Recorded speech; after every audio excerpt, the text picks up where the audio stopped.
सुख धामी। पूर्ण प्रकाश भयो उर्मे, पूर्ण प्रकाश भयो उर्मे।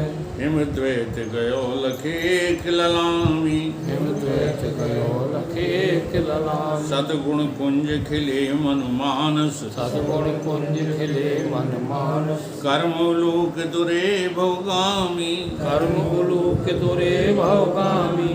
आत्म रूप विराज रहे, आत्म रूप विराज रहे। गुरुदेव को बारंबार नमामि, गुरुदेव को बारंबार नमामि। ब्रह्मचर्य व्रति सु अखंड धृति, ब्रह्मचर्य व्रति सु अखंड धृति। सुकृति सन्मार्ग किए जिन तय, सुकृति सन्मार्ग किए जिन तय। प्रकृति से परे विकृति को हरे, प्रकृति से परे विकृति को हरे। संसति संताप कियो जिन छय, संसति संताप कियो जिन छय। जगति में जितेंद्र करी जागृति, जगति में जितेंद्र करी जागृति। निर्मल सद ज्ञान दियो निर्भय, निर्मल सद ज्ञान दियो निर्भय। श्रोता समाज सभी बोलो, श्रोता समाज सभी बोलो। श्री सतगुरुदेव भगवान की, श्री सतगुरुदेव भगवान की जय। श्री सतगुरुदेव भगवान की। श्री सतगुरुदेव भगवान की जय। परम पूजनीय स्वामी निश्चल दास जी महाराज कृत विचार सागर चतुर्थ तरंग का 1 से 55वां प्रसंग है, दोहा नंबर 63। इसकी संगति में जो है कल बताया गया था कि जिस प्रकार से मृग तृष्णा का जल जमीन को गीला नहीं कर सकता, जहाँ जहाँ मृग तृष्णा के जल का भास होता है वहाँ वहाँ देखना। रेगिस्तान में बहुत होता है तो वहाँ का रेत गीला हो जाता है, सड़क तुम्हारी गीली हो जाती है। तो जिस प्रकार से ये मृग तृष्णा का जल पृथ्वी को गीला नहीं कर पाता, ऐसे ही ये संसार तुम्हारी आत्मा को विकारी नहीं कर पाएगा। ये तुम्हें सुख दुख, अच्छा बुरा, मेरा तेरा, काम क्रोध लोभ आदि जो आत्मा में भासते हैं वो सब भ्रम से भासते हैं। आत्मा सदा निर्विकारी है, कभी विकारी नहीं हुआ। और न ये जो है मृग तृष्णा का जल रूप ये संसार, ये संसार 3 कालों में है नहीं। और जो चीज़ है नहीं वो है को कैसे गंदा कर देगा बता। जो चीज़ है ही नहीं,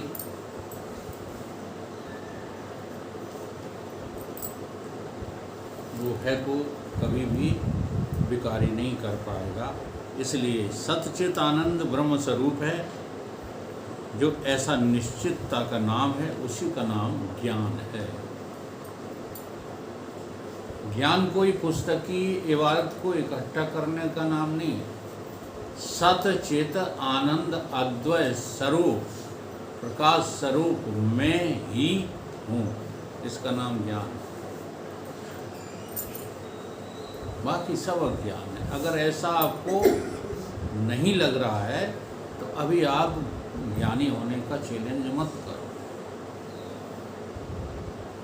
कोई है, अगर ऐसा लग रहा है कि सतचित आनंद स्वरूप कोई है, हम नहीं हैं, तो अभी तुम खोजी हो सकते हो, ज्ञानी नहीं हो।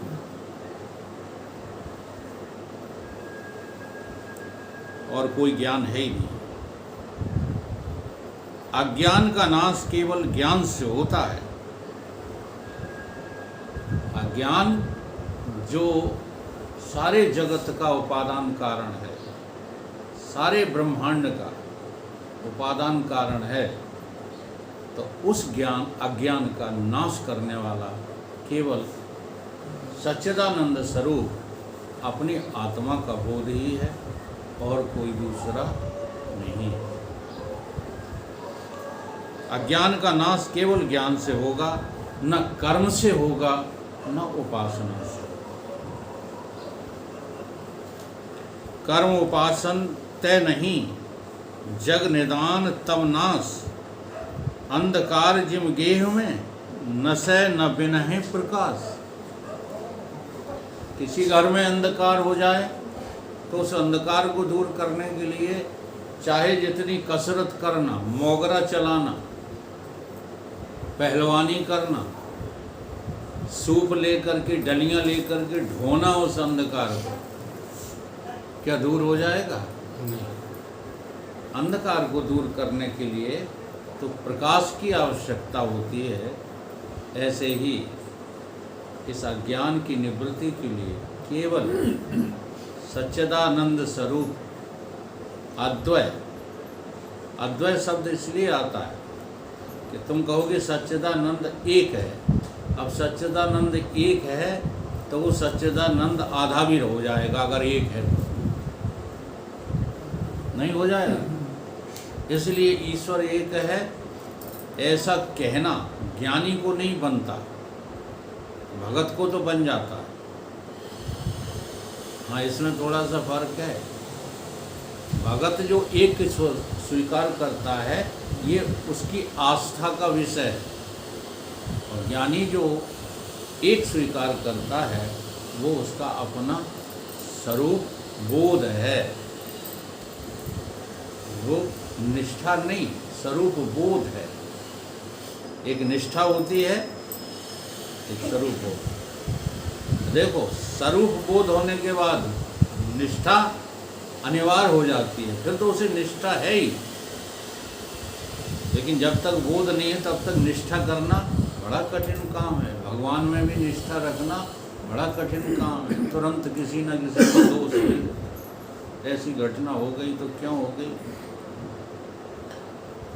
अमुक कारणों से हो गई, उनको दोष है, उनको दोष है। हमें निष्ठा भगवान से नहीं है कि अच्छा करे तो भगवान, बुरा करे तो। देखो, बुरा बुरा करे तो भगवान, ये तो तुम्हारी बेईमानी है।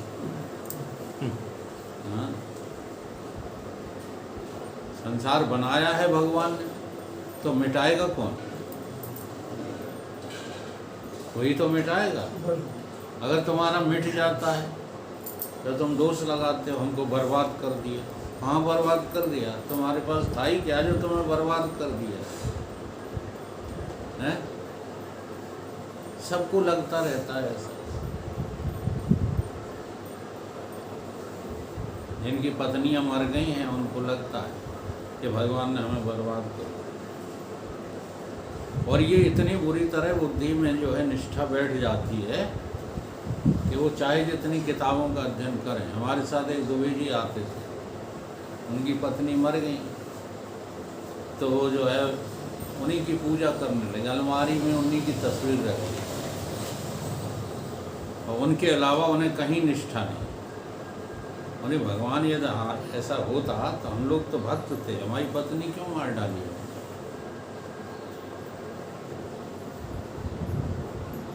ऐसे ही जिन पत्नियों के पति नहीं रहते हैं वो भगवान से नाराज रहते हैं अंदर से। बाहर से चाहे जितना भजन करेंगे, अब चलो इनने हमारी मार तो डालो ही है, अब ये जबर हैं तो इन्हीं की शरण में चलो, जबर की शरण। ये निष्ठा नहीं है। निष्ठा क्या है? अच्छा हो या बुरा सब उन्हीं का है, हमने तो देखा भी नहीं। अरे तुमने कभी देखा ईश्वर को जगत बनाते हुए? किसी ने भी देखा है? बनाया है, अब वो जाने, उसका काम जाने। जिसने बनाया है वो बिगाड़ दे तो हमें क्या लेना देना?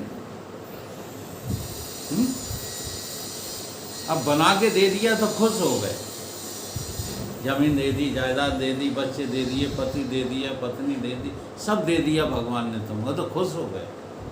और जब बिगाड़ने का नंबर आया तो हर हाल में खुशहाल तुम कब रह पाओगे? जिसकी चीज़ उसी की समझो। अमानत में जो है क्या ना करो, शब्द तो खो गया। करते खयानत ही। गुरु नानक देव थे जिन्होंने अमानत में खयानत नहीं की, पूरी दुकान तोड़ दी। क्या लाग है मेरा, जो है सब तेरा।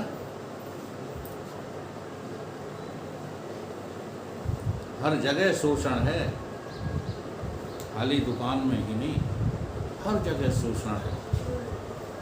एक एक कदम पर तुम शोषक की जिंदगी जो है व्यतीत कर रहे हो। तुमको ये बिल्कुल पसंद ही नहीं है कि मैं तो कुछ जानूं नहीं, तू जाने वाला। इतनी भक्ति जो है प्रबल होनी चाहिए। क्या है मेरा कर्म उपासन तय नहीं, जग निदान तम नाश। जगत का निदान कहिए उपादान कारण अज्ञान है। अब ये बात समझ के कहो तो बहुत अच्छी बात है। क्या कि जगत किससे बना है? जगत अज्ञान से बना है। ईश्वर तो निमित्त है। असल में ईश्वर ने जगत नाम की कोई चीज़ बनाई नहीं, लेकिन अब बन गया है, दिखाई दे रहा है, इसको हम नकार नहीं सकते हैं। तो इसका उपादान कारण क्या है?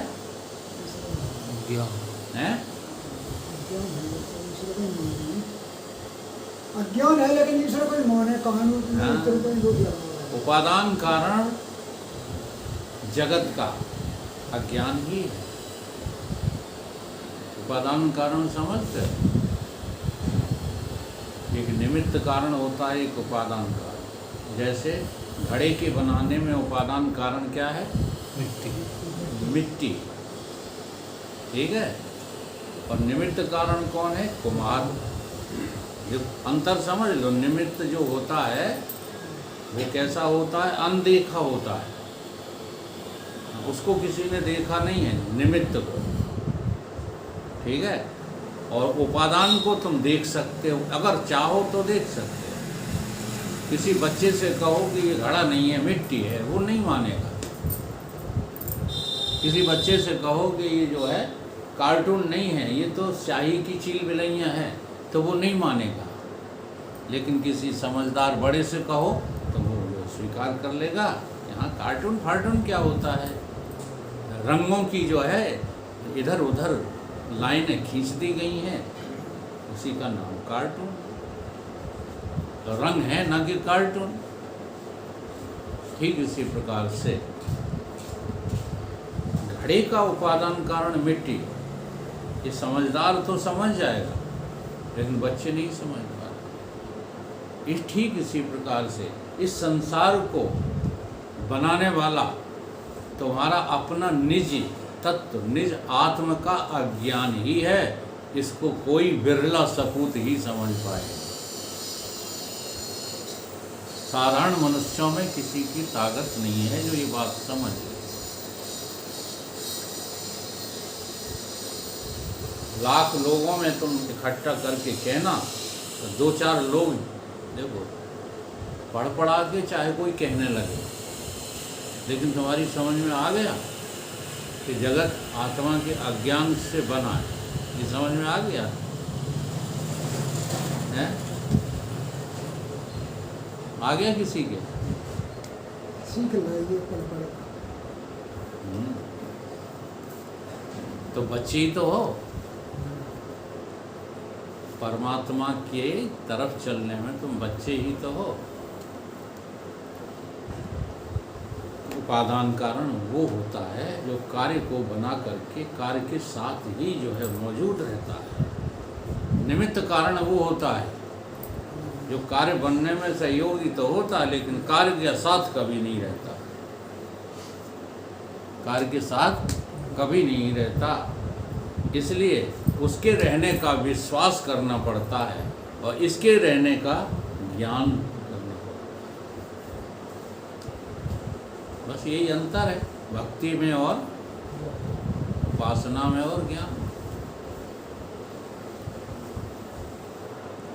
अज्ञान के नाश से जगत का आप ही नाश हो जाता है।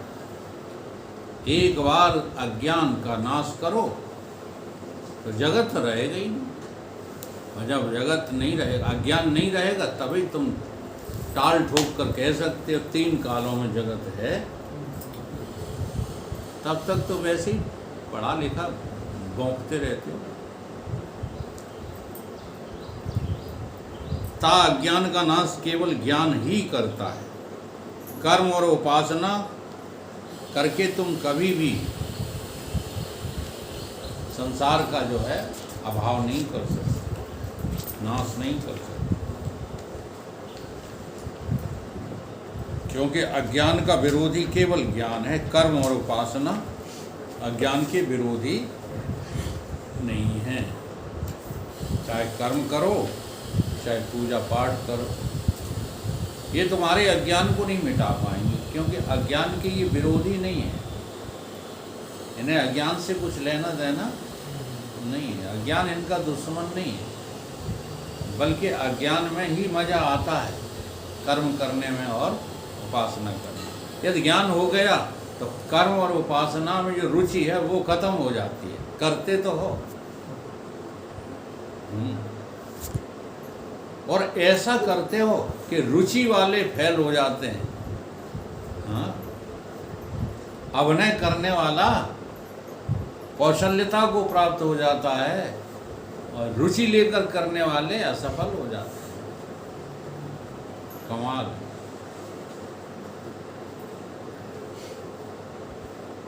तुम्हारा कोई मर जाए,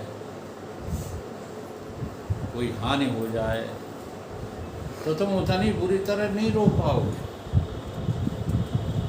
हाँ, अहंकार तुम्हें रोने ही नहीं देगा। लेकिन जो अभिनय कर रहे हैं वो, हम रामलीला देखने जाते थे, नारायण नाम था उस लड़के का, पता नहीं है कि नहीं है, अदालत में ही था, रिटायर हो गया होगा। तो राम का पाठ देता था। लक्ष्मण शक्ति में इतनी बुरी तरह रोता था वो। हाँ, वो जाने क्या क्या बातें कह करके। घर से जब चले थे तब 3 आए थे और जाने क्या हो गया, सिया हरना, पिता मरना, न जाने कितने दुख सहे हमने, और आंसू बहाता जा रहा और रोता जा रहा, पूरी पब्लिक रोने लगी। थोड़ी देर बाद मैंने कहा नहीं, सब अभिनय था गई, तुम अभिनय कर रहे हो। तो ज्ञान हो जाने के बाद हाँ, कर्म की कौशल्यता प्राप्त हो जाती है, उपासना की कौशल्यता प्राप्त हो जाती है। महाराज जी धीरे धीरे चलेंगे, स्टेज पर चढ़ेंगे, फिर इधर उधर देखेंगे, फिर माचिस मांगेंगे। हाँ, दीपक जलाने में पूरी फिल्म बनवा लेते हैं वो गुरुदेव। और तुम्हें कह दिया जाए दीपक जलाए, याद भाग के जाओगे, पट्ट से जलाएंगे, वो भज के चले आओ। जबकि उन्हें कोई रुचि नहीं है दीपक जलाने में, लेकिन दीपक जलाने का काम कौशल्यता पूर्वक हो रहा है। किसका? ज्ञानी का। ज्ञानी कोई रुचि नहीं लेता कर्मों में, न पूजा में, न पाठ में, न यज्ञ में, न हवन में, किसी में रुचि नहीं लेता ज्ञानी। अरुचि पूर्ण ढंग से ही कार्य संपन्न इतने अच्छे ढंग से होते हैं कि लोग आश्चर्य करते हैं।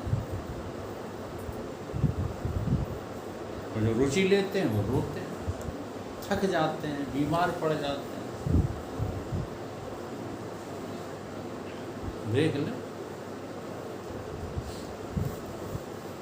अब नहीं जाएंगे, परेशान हो गए।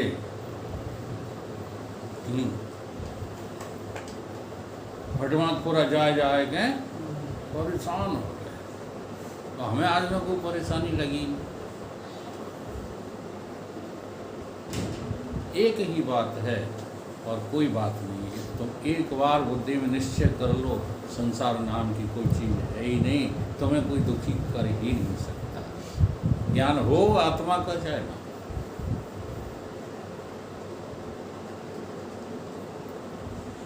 अज्ञान का विरोधी केवल ज्ञान है।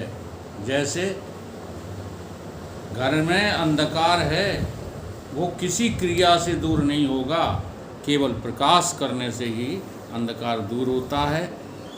उसी तरह से अज्ञान रूपी जो अंधकार है वो ज्ञान रूपी प्रकाश से ही दूर होगा और किसी साधन से नहीं हो सकता।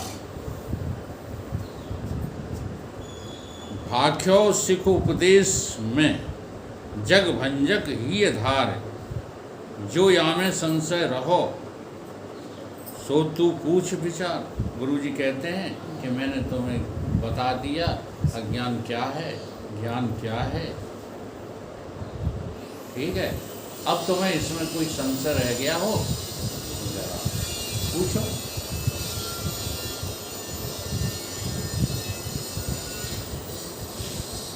हो भगवान जो कुछ तुम भाखो, हो माने हे भगवान, सो सब सत्य जान ही राख्यो, जग निदान अज्ञान बखानो, ताको भंजक ज्ञान पिछानो। ज्ञान रूप वर्णन पुन कीना, जग मिथ्या सो मैं भल चीना। सुख स्वरूप आत्म प्रकाशो, दया तुम तिहारी सो मोहे भास्यो। पुण्य भाग्यो तू ब्रह्म स्वरूपम, ये में लख्यो न भेद अनुपम। या में मोह शंका एक आवे, और जीव ब्रह्म को भेद जाना। शिष्य कह रहा है कि बात जी तुम्हारी सब समझ में आ गई, लेकिन ये शंका नहीं जा रही कि जीव ब्रह्म कैसे हो सकता है। बड़न बड़न की नहीं जा रही।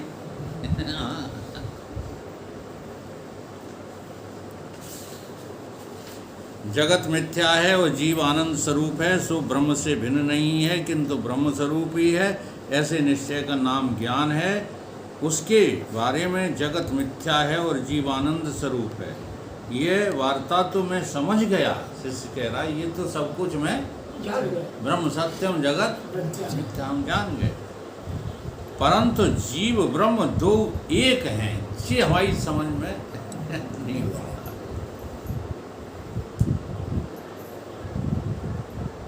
जीव और ब्रह्म दोनों एक कैसे हो सकते? लक्षण बताएगा वो। ऐसे शंका करने वाला ऐसे शंका नहीं करता। तगड़े तगड़े पुट दिए। शंका की चौपाई। पुण्य पाप का हूं मैं करता। वो कह रहा है मैं क्या हूं? पुण्य और पाप का करता हूं। किसी को मार डाला मैंने तो मुझे पाप लग जाता है, किसी को बचा लिया मैंने तो अपने को पुण्यवान समझने लगता हूँ। जन्म मरण और सुख दुख धरता। मेरे जीवन में सुख भी आते हैं, दुख भी आते हैं। योग वियोग भोग भल मंदा, हित अनहित मध्यम ब्रह्म बंदा। ये सब आते हैं मेरी जीवन में, सुख भी आते हैं, दुख भी आते हैं।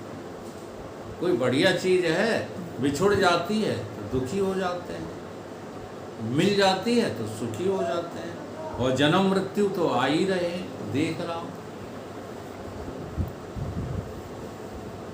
माता जी मर गई, तुम्हारे सामने न रोए तो अकेले में रोए ले, नहीं तो ज्ञान को बट्टा लगेगा। महाराज जी कहते हैं बहुत से काम हमको अकेले में करना पड़ते हैं, नहीं हमारे ज्ञान में बट्टा लगा जा रहा है कि ये कैसे ज्ञानी ब्रह्म ज्ञानी संत है।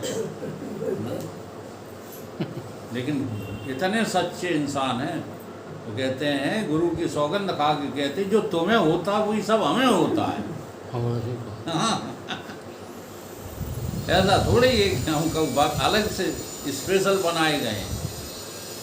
बस फर्क इतना ही है कि मैं समझता हूँ, तुम कुछ समझते। अपने के बिछुड़ने का दुख हमको भी होता है, किसको नहीं होता। जो शिष्य हैं उनके संबंध पास में रहे हैं, मर जाएं, और ये बात उन्होंने जो है ब्रह्म चेतना के निधन पे कही थी। हाँ, सब कुछ मुझे होता है, अब वो मर गई है तो मुझे दुख नहीं है। सुख दुख सबको होए, ज्ञानी भोगे ज्ञान से अज्ञानी भोगे।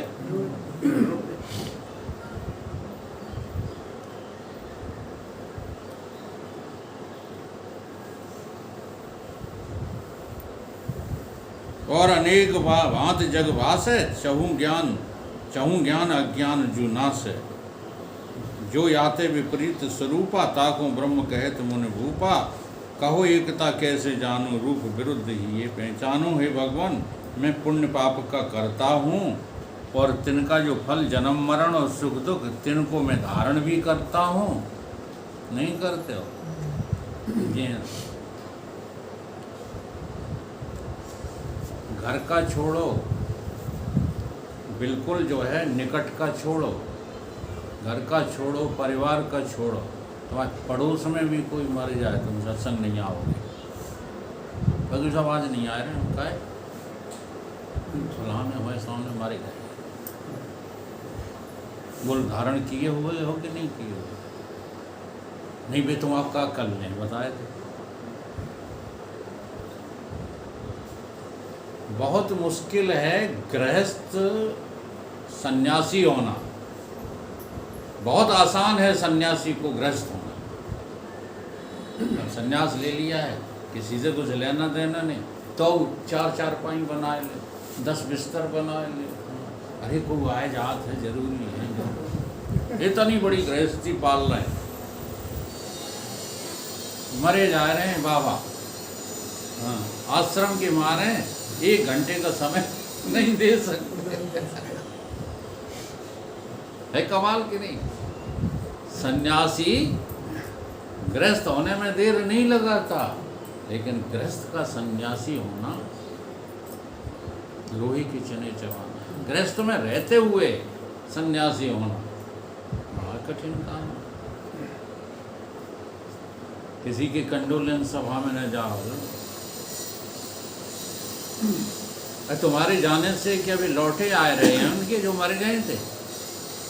हैं?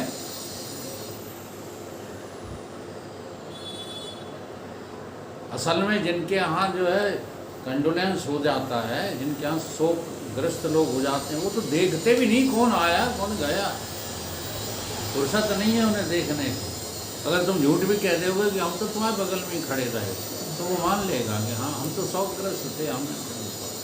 लेकिन तुम्हारा हृदय अभी उधर निष्ठा है ही नहीं, सत्संग में अभी निष्ठा बना ही नहीं पाए। बहुत खरी बात है श्रीमान जी, यही सब कुछ समझा रहे।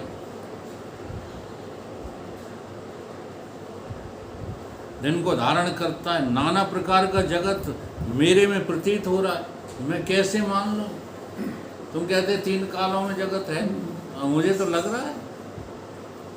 हाँ, जगत का कारण जो अज्ञान है, ताकि दूर करने को मैं ज्ञान चाहता हूँ। और ब्रह्म में न पुण्य है न पाप है।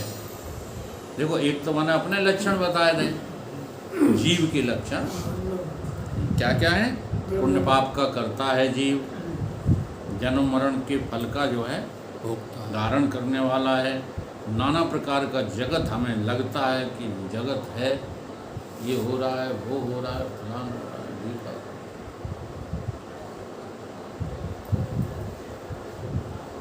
और जगत का कारण जो अज्ञान है, बार बार हम गुरु के पास जाते हैं, भगवान बताओ कारण क्या है, हम इतने दुखी क्यों हैं, ये जगत के दुख और सुख हम कैसे दूर करें? तो गुरु कहेंगे अज्ञान को नष्ट कर। बार बार गुरु बार बार समझाते हैं, तुम किधर, ये किधर जाते हैं?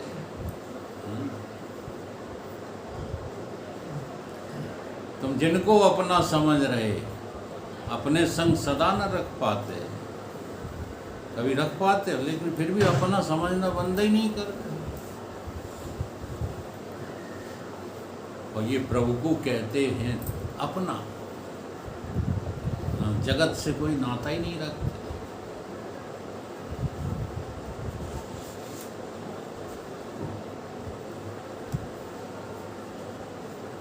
इसलिए मैं ज्ञान चाहता रहता हूँ।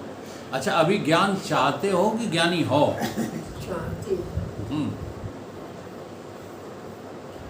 इसलिए गोस्वामी तुलसीदास जी ने लिखा, ये तमाशा जब देखा उन्होंने, तब उन्होंने लिखा कि सारे के सारे जीव हैं अभी,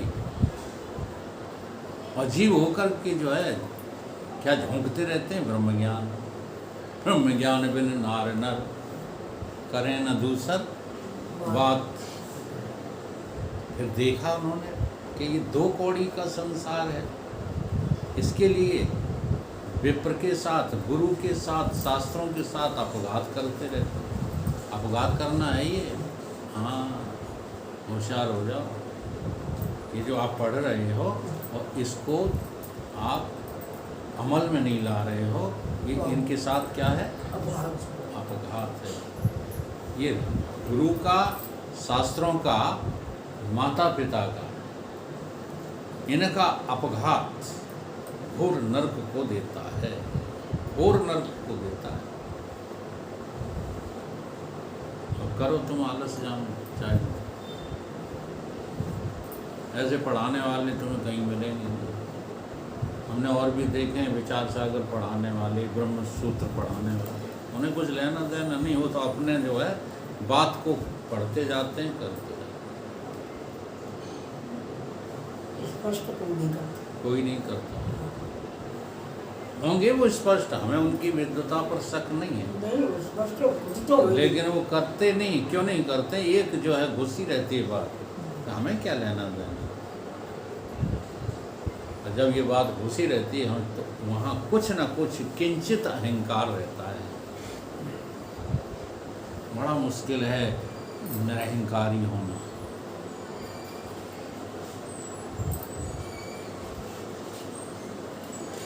तो मैं चाहता रहता हूँ कि मुझे ज्ञान हो जाए, है ना? कहते ही हो क्या है वकील साहब, अगर हम ज्ञान नहीं चाहते तो यहाँ बार बार क्यों आते हैं?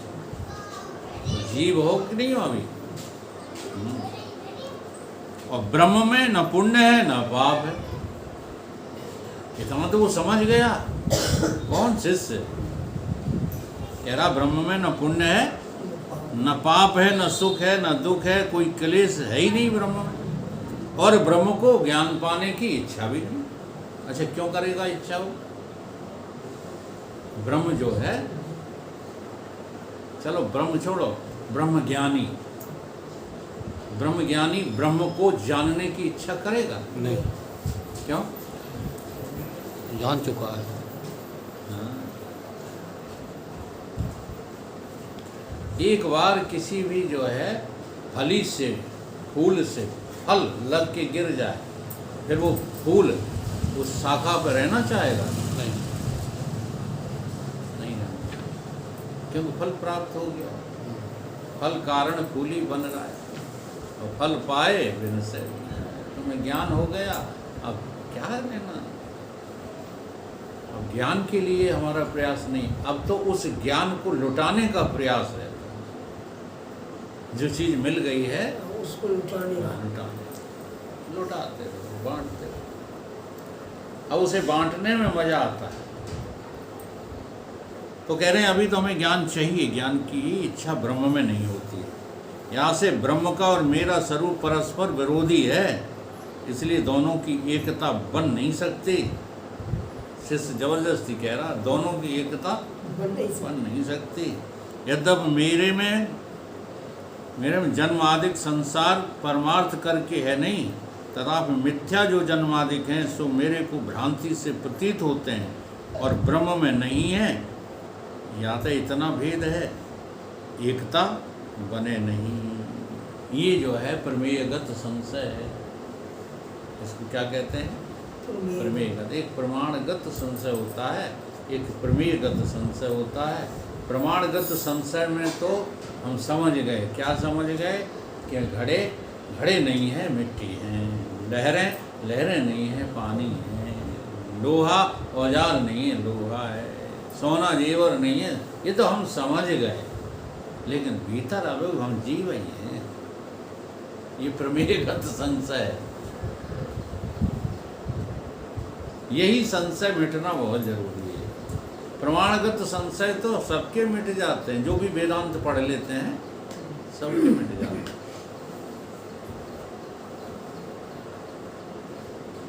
एकता नहीं बन सकती।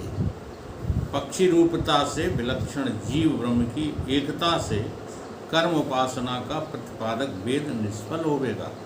और आगे क्या, अनुसंशय की चौपाई, और आगे क्या कह रहा है, सुनो गुरु दूजो पुन संशय, जीव ब्रह्म एकत्व परंसय, एक वृक्ष में समद्वय पक्षी, फल भोगे दूजो स्वक्षी, भोग रहित प्रकाश असंगा, वेद वचन यह कहत प्रसंगा, कर्म उपासन पुनभव भांखे, जीव ब्रह्म आते द्वैरा।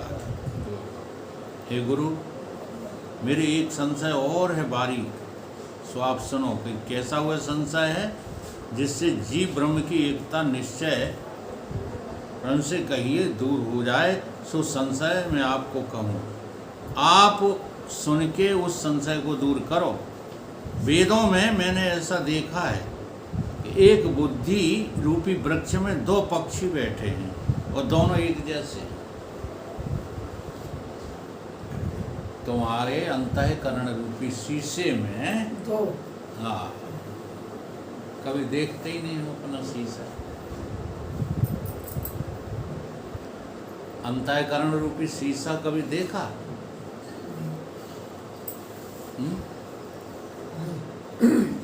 जैसे बाहर वाले शीशे में दो हैं कि नहीं है? है, हाँ, एक ये बैठा है, दूसरा शीशा में उजग रहा है। कैसे दो हैं कि नहीं? कैसे इंतर करूं? अब देखो वही बात तो कह रहा है वो कि प्रमाणगत संशय तो मेरा दूर हो गया, लेकिन अब हम जो है अपने भीतर शीशा देखने चलते हैं तो शीशा ही गायब हो जाता है। और क्या होता है, बस शीशा में दुनिया ही दुनिया नजर आती है, शीशा तो गायब हो जाता है। अंतर मन को झांको, तुरा मन दर्पण कहलाए। अब उस मन को तुम देखोगे तो उस मन या उस बुद्धि रूपी शीशे में स्पष्ट दो नजर आएंगे। एक वो जो भोगता रहता है, इसलिए इसको जो है कभी विमूढ़ देख नहीं सकते। भगवान ने 15वें अध्याय का ये श्लोक बड़ी जोरदारी से कहा।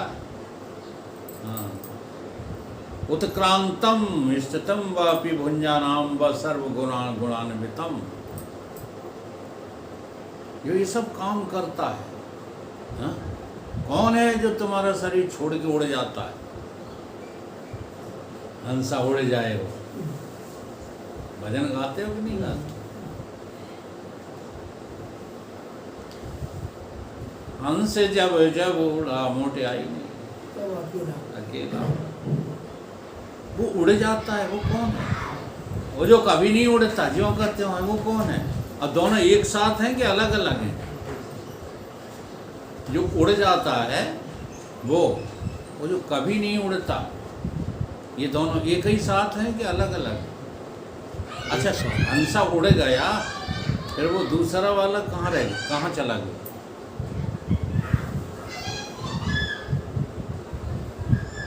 इसलिए जब तक तुम अंतर्मुख नहीं होगे तब तक इस साधना में आनंद नहीं लूट पाओगे।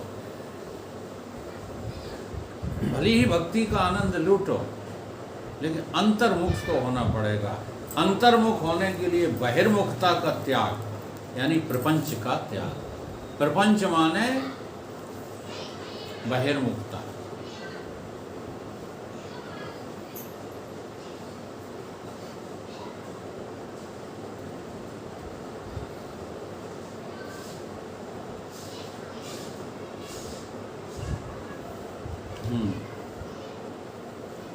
ये बुद्धि रूपी वृक्ष में दो पक्षी बैठे हुए, इसका एक सूत्र भी तो है उसमें,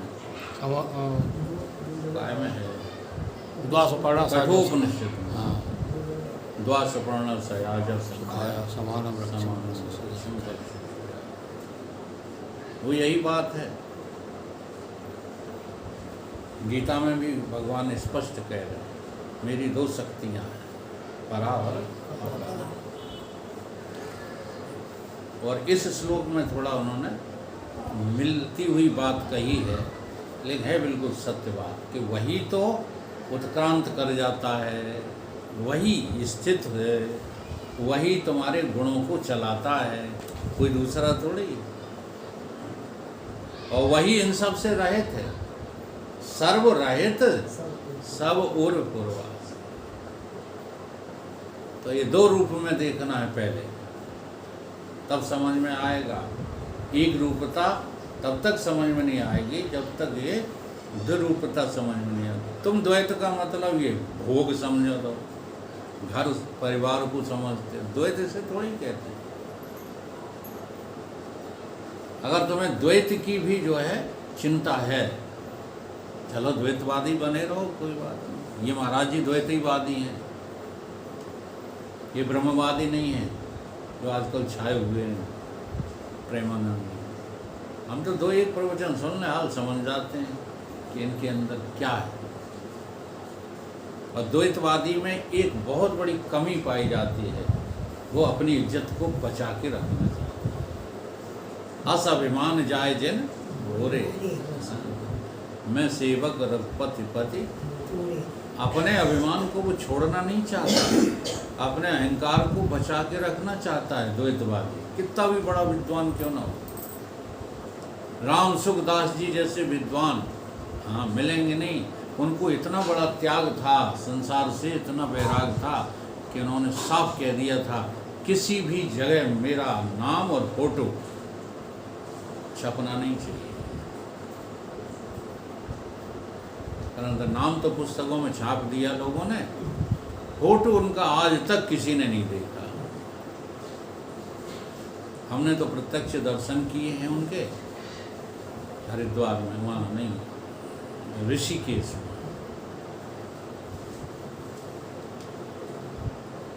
शायद पैर भी छू लिए हैं, तुमने किए हैं, चरण स्पर्श भी कर लिए, याद है मुझे कुछ कुछ। बहुत अच्छे संत थे, लेकिन थे द्वैतवादी, द्वैत का पुट सदा रखते थे। तो द्वैत में जो जवाब दिया जाता है, हाँ, वो संसारियों के समर्थन में जो है। जैसे प्रेमानंद जी से एक व्यक्ति ने पूछा, अभी अभी मैंने एक दिन सुना था कि महाराज जी मेरा ब्याज का धंधा है। हाँ, अच्छे शिष्य वही होते हैं जो अपनी कमी को छुपाते हैं। और आपने कहा था ब्याज के विषय में कि ये तो शोषण है, अब हम क्या करें, अगर हम ये धंधा छोड़ देते हैं तो भूख को मर जाएंगे। तो मामी पी गए महाराज जी उसकी। अच्छा, अगर स्वामी जी से किया होता या किसी भी ब्रह्म निष्ठा वाले से किया होता प्रश्न, तो साफ कह देता मर जाओ, ब्याज का धंधा छोड़ो, वो तो कह देते। उनने उसमें जो है मसाला लगा दिया, क्या बोले, देखो भाई बैंक भी तो जो है ब्याज पे ही देता है।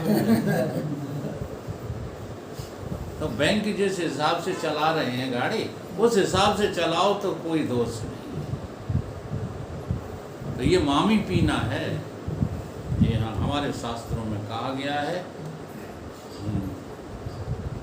कर्म दर्शन में ये कहा गया है कि ब्याज का पैसा नर्क ले जाता है, ब्याज का पैसा अधोगति में ले जाता है। इसलिए कभी ब्याज का धंधा तो करना ही नहीं चाहिए, चाहे भूखों मर जाओ।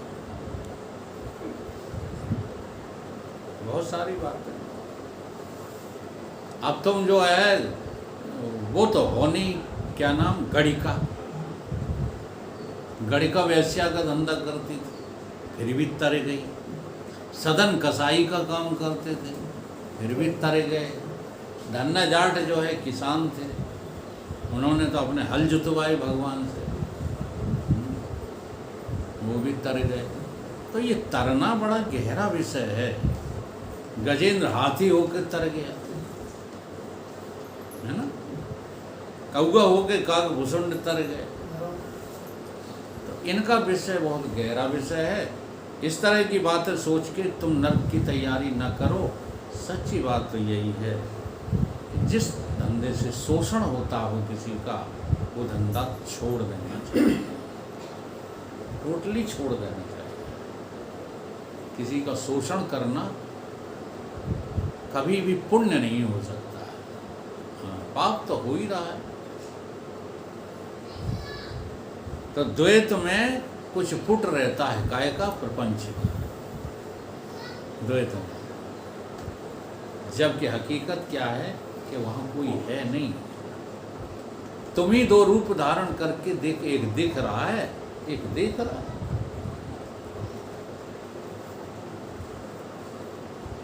एक तो कर्म के फल को भोगता है, दोनों एक ही जगह एक समान है। एक स्वच्छ कहिए शुद्ध है, भोग रहित है, असंग है, और ताको भोगने वाले को भी वो क्या दे रहा है? प्रकाश दे रहा है। हाँ? अलग थोड़ी है उससे, वहीं प्रकाशित हो रहा है। जहाँ भोगने वाला भोग कर रहा है ना, वहीं उसको वो प्रकाशित कर रहा है। इसलिए भोगने वाला जीव प्रतीत होता है और दूसरा जो है वो परमात्मा प्रतीत होता है। इसलिए उनकी एकता हमारी बुद्धि में बन नहीं रही। क्या कह दिया शिष्य ने? जीव और ब्रह्म की एकता बन नहीं। वेद के विषय, वेद में कर्म और उपासना बहुत प्रकार के कहे गए हैं। सो जीव ब्रह्म की एकता इसे निष्फल हो जावेंगे। काहे थे? बहुत जो है बातें कही गई हैं। कर्म और उपासना की वेदों में वर्णन सबसे ज़्यादा है। कर्मों का सबसे ज़्यादा वर्णन है, दूसरे नंबर पर उपासना का सबसे ज़्यादा वर्णन है। तो कहीं वो तो बेकार हो जाएंगे फिर। शिष्य कह रहा है, अगर तुम कहते हो कि कर्म उपासना से हाँ ज्ञान नहीं होगा तो वो बेकार हो गए।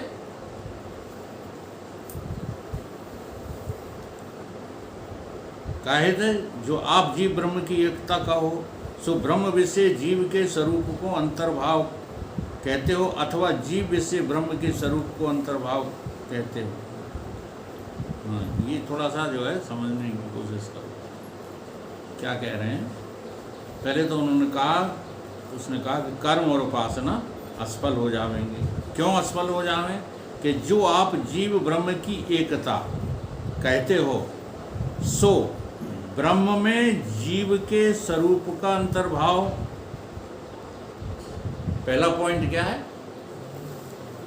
ब्रह्म में जीव के स्वरूप का अंतर्भाव। हाँ, ब्रह्म में जीव के स्वरूप का क्या है? अंतर्भाव। या फिर जीव में ब्रह्म के स्वरूप का अंतर्भाव। ये बात क्या हो गई कि मुर्गी पहले कि अंडा पहले? वही बात हो गई। कबीर जी ने इसको स्पष्ट कर दिया। कबीर बाबा कहते हैं, हेरत हेरत हे सखी गयो कबीर हेराय।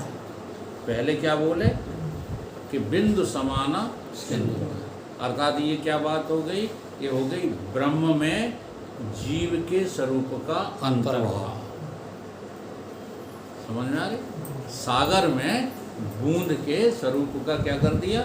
अंतर्भाव। बूंद को ले जाके सागर में उड़ेल दिया तो बूंद भी क्या हो गई? सागर हो गई। दूसरे कबीर जी बोले, हेरत हेरत हे सखी गयो कबीर हेराय। और कई सिंधु समाना बिंदु में सोकित हीरा। अब यहाँ क्या बात हो गई? यहाँ हो गई जीव में ब्रह्म के स्वरूप का अंतर्भाव। चाहे जाए उठाए भाव में पटक दो, चाहे उसको उठा करके इसमें पटक दो, असल में दो है नहीं। ये ही जानना है, यही जानना ज्ञान है। किसी काल में दो नहीं है, केवल दो का तुम्हें भ्रम। जो कदाचित अब वो और विस्तार से कह रहा है। ऐसे कहते हैं शिष्य जैसे गुरु विचारे हों, कछु समझत ना हो। और गुरु ऐसे हैं कि वे सुनते रहते हैं, वो जानते हैं कि एक ही डंडा को ये सहन नहीं कर पाएगा, इसलिए इसे अपनी गपड़ चौथ कर लेने दो जितनी करना। अभी तो नए साधक के सामने ब्रह्मज्ञानी सदैव चुप रह करके सुनते रहते हैं उनकी बातों को, और वो ये समझते हैं कि बाबा जी हमारे मारे डराए गए। हाँ, ऐसा होता है।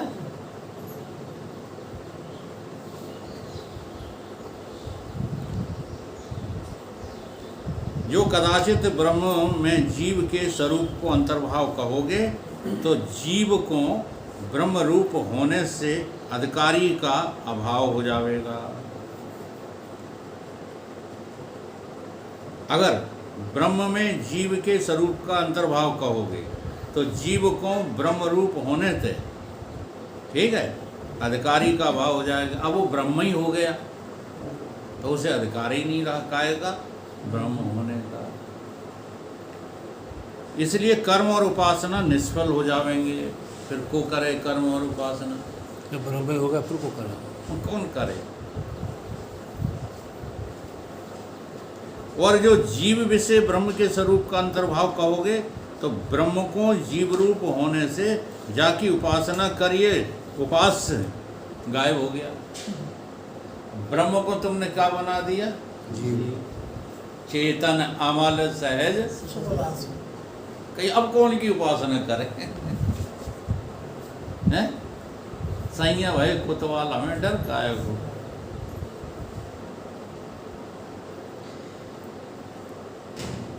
उपासना निष्फल होगी। कर्म का फल देने वाला जो परमात्मा ताका तुम अभाव कर दोगे तो कर्म निष्फल हो जाएंगे। हाँ, कर्मों का फल देने वाला कोई है कि नहीं? अब तुमने उसका अभाव कर दिया, मैंने कही है ही नहीं कोई ईश्वर फीश्वर, तो फिर कर्म भी क्या हो जाएंगे? निष्फल। असफल हो जाएंगे। बड़ा बुद्धि लगाते हैं शिष्य लोग, तब सच्चाई पर पहुंच पाते हैं।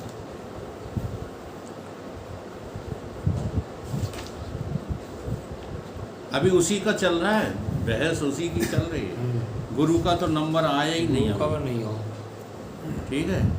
अब मीमांसक क्या कहते हैं? मीमांसन दर्शन, मीमांसक दर्शन है जो ये बैठे रहते हैं ना, इन्होंने रट लिया पूरा मीमांसा। इसलिए तुमने देखा होगा प्रत्येक आत्मानंद जी भी प्रभावित हो गए थे इनसे, और हम इन्हें दो कौड़ी का नहीं समझते।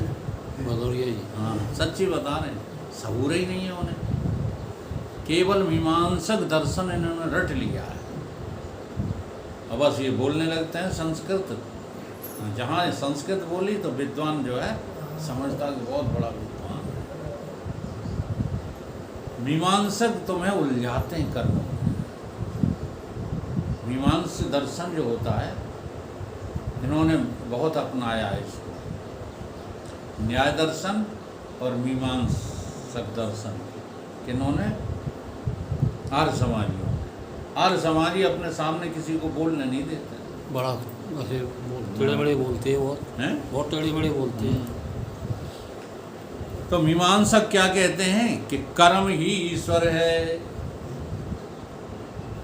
तिनसे ही फल होता है, सो वार्ता समाचीन नहीं काहे से। जो कर्म है सो तो जड़ है, तिनको फल देने का सामर्थ्य बने नहीं, इसलिए कर्म का फल ईश्वर ही देता है। या रीत से परमात्मा और जीव की एकता बनेगी। शिष्य कह रहा है कि हम मीमांसकों के चक्कर में नहीं पड़ते, वो तो कर्म को ही ईश्वर बताने लगे। अब कर्म है जड़, अब कर्म जड़ है तो उसका फल कौन देगा? कि फिर जड़ से तो कोई फल निकलता नहीं। हाँ, मोटरसाइकिल से मोटरसाइकिल निकालो, निकल जाएगी? नहीं। अरे मोटरसाइकिल बनाने वाला तो कोई चेतन आदमी है कि नहीं? नहीं, एक ले लो मोटरसाइकिल, फिर 50 निकाल लियो वहाँ में जादू से। तो मीमांसक तो यही कहते हैं कि कर्म ही ईश्वर है। अब कर्म ही ईश्वर होता तो कर्म कर करके तुम सुखी रहते, दुखी तो कभी होते ही नहीं। तो उनका ये सिद्धांत तो फैल है, लेकिन मेरा सिद्धांत की फैल करो। हाँ, तब हम जाने कि तुम हमें ज्ञान करा सकते हो। क्या कि फल देने वाला तो ईश्वर है। कौन है? ईश्वर है। इसलिए जीव और परमात्मा की एकता बन नहीं सकती। यह जो है प्रमाणगत संशय है। ये कैसा संशय है? प्रमाणगत संशय। इस रीत से परमात्मा और जीव की एकता बन नहीं सकती। अब गुरु जी इस प्रश्न का उत्तर देते हैं। अगले हो गया ये- सब? हाँ, टाइम भी हो गया और ये इम्पोर्टेंट है, समझने वाला है। बोलिए सतगुरुदेव। ये 4 आकाश का उदाहरण देकर समझाएंगे, बहुत इम्पोर्टेंट है। हम्म।